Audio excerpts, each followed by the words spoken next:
Okay, Matthew 8.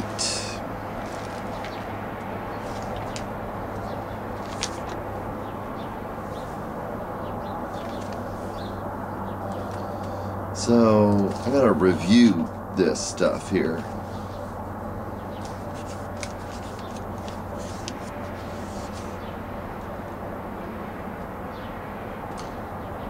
Okay, so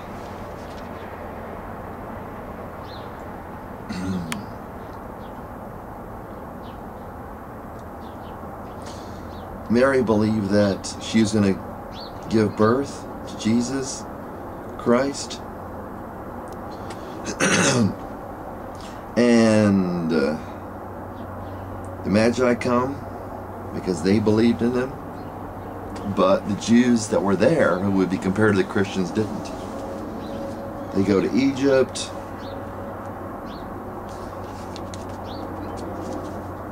And Jesus moves up north in Israel by Galilee of the nations, just like the prophet foretold. John the Baptist, Jesus tempted.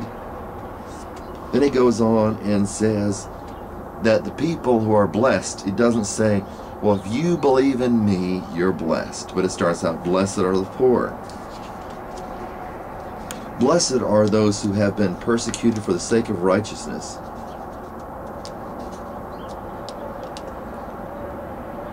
Insult you and persecute you and falsely say all kinds of evil against you because of me. Rejoice and be glad, for your reward in heaven is great. For in the same way they persecuted the prophets who were before you. These were God's people. They were,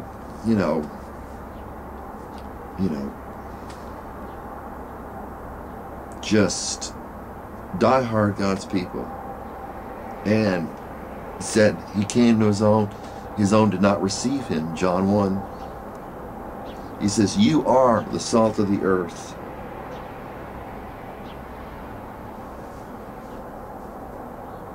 It says, do not think that I came to abolish the law or the prophets.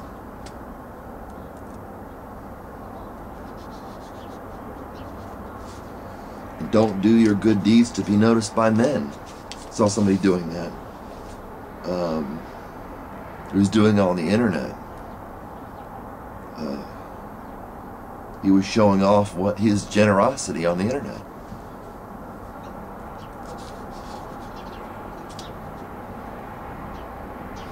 So when you give to the poor, do not sound the trumpet before you, as the hypocrites do in the synagogues. So it's in their churches. The type of people that you would revere.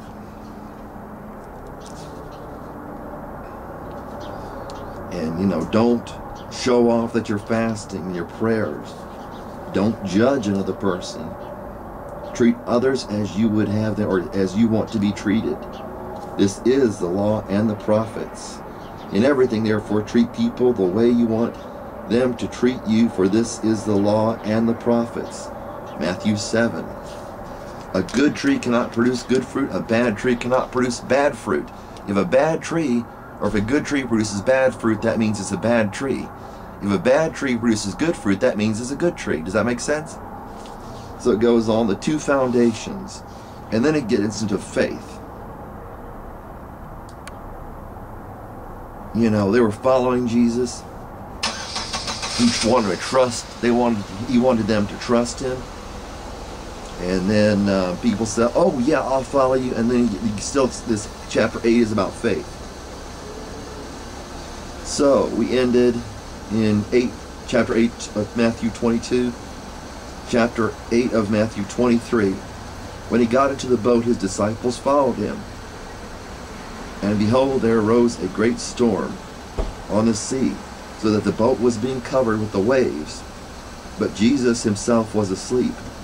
And they came to him and woke him, saying, "Save us, Lord, for we are perishing." So there's the idea, the depths. I think David wrote about that. If I'm in the depths of the sea, you are there. So David had faith. as did Abraham, as did Moses.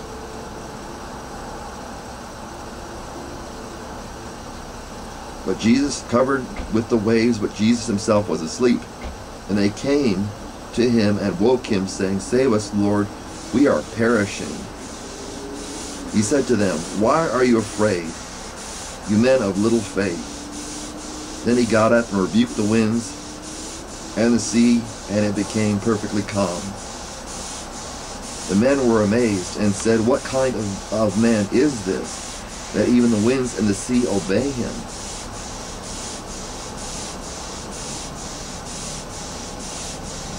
That's your typical kind of Christianity. You know, they believe in God, and when someone from God appears, they don't believe him. You know, Jesus said to the leading Jews, he said, you know, about John, you know, if he was a prophet from God, was he from God or from men? If he was from God, they said among themselves, then he will say to us, then why didn't you believe him? So,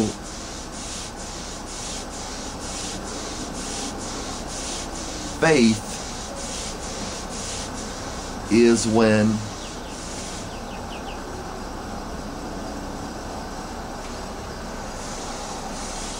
you trust that you're not going to do what's wrong because God said it was wrong, and you trust him. That when you're in trouble and you don't know what to do, you don't try to save yourself. You trust God.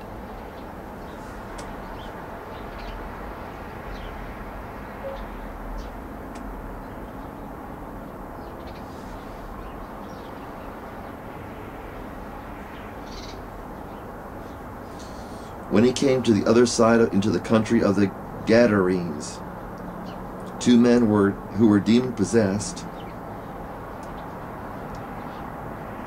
Gadarenes are a certain ethnicity.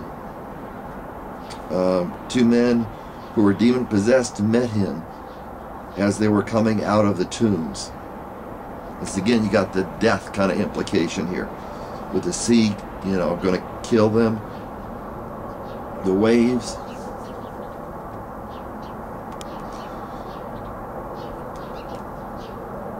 So extremely violent that no one could pass by that way. And they cried out, saying, What business do we have with each other, Son of God? Have you come here to torment us before the time?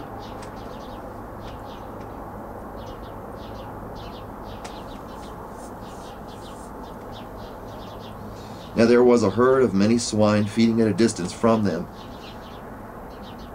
The demons began to entreat him, saying, If you're going to cast us out, if you cast us out, send us into the herd of swine.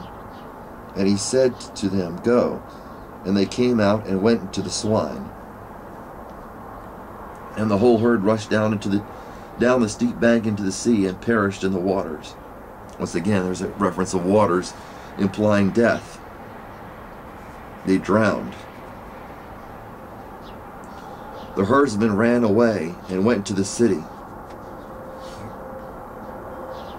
So the disciples had little faith, and they were saved. But the pigs drowned. Herdsmen ran away and went to the city and reported everything, including what had happened to the demoniacs. And behold, the whole city came out to meet Jesus. And when they saw him, they implored him to leave their region. Jesus went about doing good, and the people, the common people, said, Please, get out of here. And that's what we're seeing on the internet with me. And as I've said it before, there are a lot of Christians out there, but they really don't, you know, typically, they're of the world. And